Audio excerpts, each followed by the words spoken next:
welcome back again. We want to talk about stocking of catfish today. How do we stock our catfish? Basically, to stock catfish is not a difficult thing to do once you follow the procedures that are laid out. I will mention some of the things that we ought to take note of while stocking catfish. Now, when the catfish is gotten from the farm, that is the hatchery, where we have them hatched, and then we have the juvenile, because I've always advocated that juveniles is the best grow rate of fish to stock, especially for someone who is starting afresh. And even if you have been farming in the past and you are not into hatchery, it's still advisable that you go for juvenile, not minding the cost because of the mortality associated with fingerlings. So how do we stock our catfish? Is the juvenile catfish.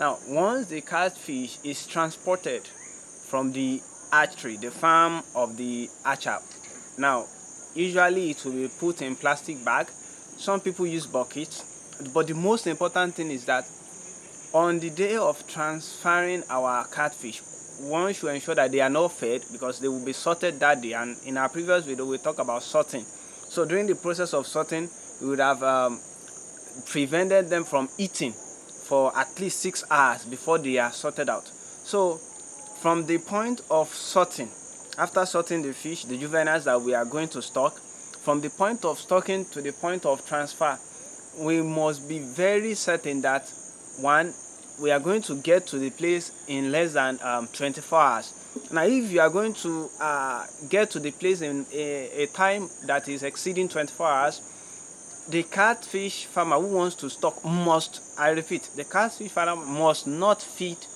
the juvenile.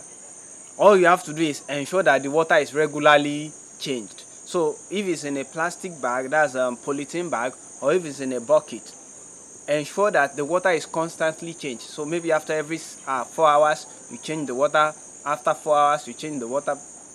But if you are sure that you arrive at the place at 24 hours, you don't need to change it as such. After 6 hours, then you know that you are already at the site. But anything beyond 6 hours, you start changing the water every 4 hours. So by 10 hours, you change it. By 14th hour, you change it until you are ready to stock. So when the juveniles are brought into the farm, now to stock the juvenile, one has to be very, very careful, because from the point of stocking, we determine how the survival rate of your fishes are, or how much mortality you are going to have at the end of the day. So stocking is very important, so that when you get to the farm and then you are about to stock, it's unfortunate that we don't have a bucket here. I would have loved to make a display. Now what we'll do is that let's assume you have a bucket whereby you have the catfish. Now to stock the catfish, you lower the bucket.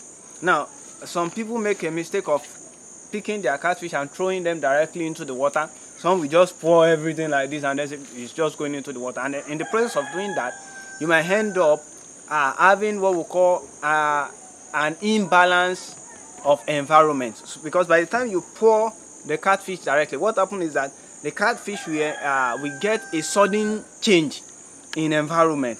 Now that sudden change will affect their response by the time they get into water. So you might end up having a very high amount of mortality. So the best thing to do is, as you get to the pond with the bucket or plastic bag, you lower it gently into the water body. Now as it is lowered, then you allow water to come in from the pond gently.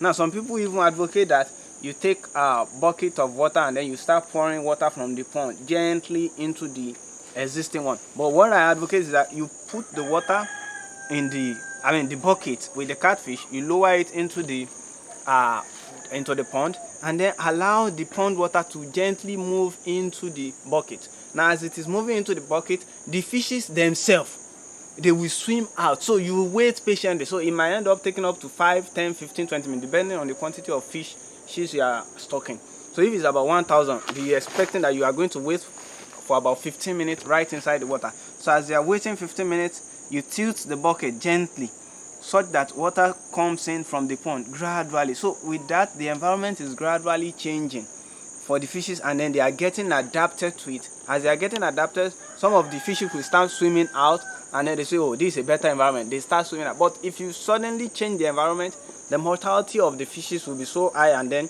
you end up losing bulk of the fishes. So stocking of fish is very important. So by the time you stock them, that particular day they will not be fed. So all through, if you stock them in the morning, it's good. There are two major times that are good. Either you stock them very early in the morning or very late in the evening. Just like when we talk about sorting. So if fishes are going to be sorted, they will be sorted in the morning, taken to the pond, and then stocked in the morning. And the same thing, if you are going to be stocking too, it's either in the morning or in the evening. So if it's in the evening, you can just lower it, and once that is done, you wait until the next day before feeding them. So during the process of transportation, no matter how long you transport the fish, during the process of stocking that particular day, fishes are not meant to be fed. If they are fed, then you might end up having a high mortality. So in stocking of fish, ensure that one, the water is neat, clean, it is pure, free from all forms of dirt, as neat as possible. When you stock, you get to the pond, you lower it gently. Do not pour the fishes directly to avoid a sudden change in environment which will destroy their lives and cause mortality. Thank you for listening.